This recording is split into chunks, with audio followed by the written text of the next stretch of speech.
Diana here in Zoe's Corner. I hijacked Zoe's Corner because I have a very special guest today. Dr. Jessica Rosenstock is with us, and we're going to be talking about urinary incontinence. Woo!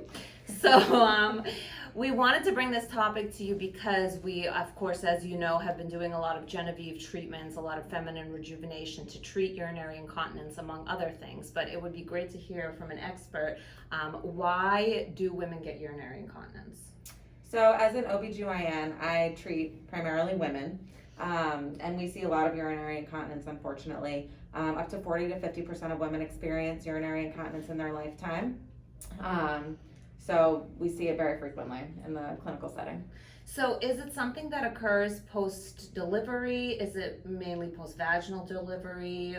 Can someone who had a C-section experience it? Yeah, that's a great question, Diana. So women who deliver either by vaginal birth or by cesarean section are at higher risk of developing urinary incontinence as compared with someone who's never given birth.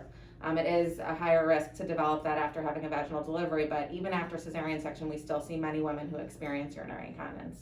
Why? What actually happens physically inside your body that causes urinary incontinence? So urinary incontinence is due to a weakening of the muscles and the nerves that control bladder function. There's different types of urinary incontinence.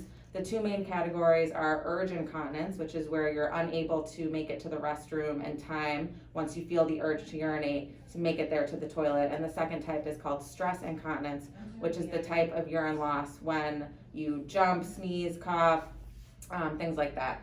So, and then some women have both, a mixed picture.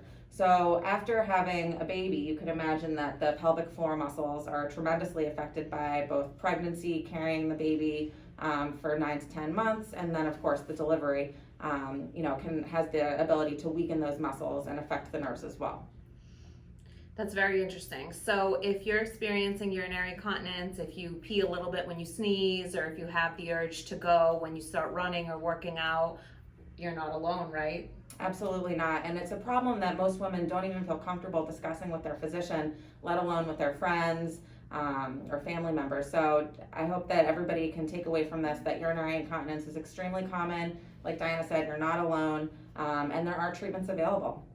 Excellent. So thank you so much for being here. Thanks for having me. Giving us all this wonderful knowledge. And like I said, we do the Genevieve, we do feminine rejuvenation treatments here. So if you're experiencing this, if you have any questions, just give us a call, and we'll see you soon.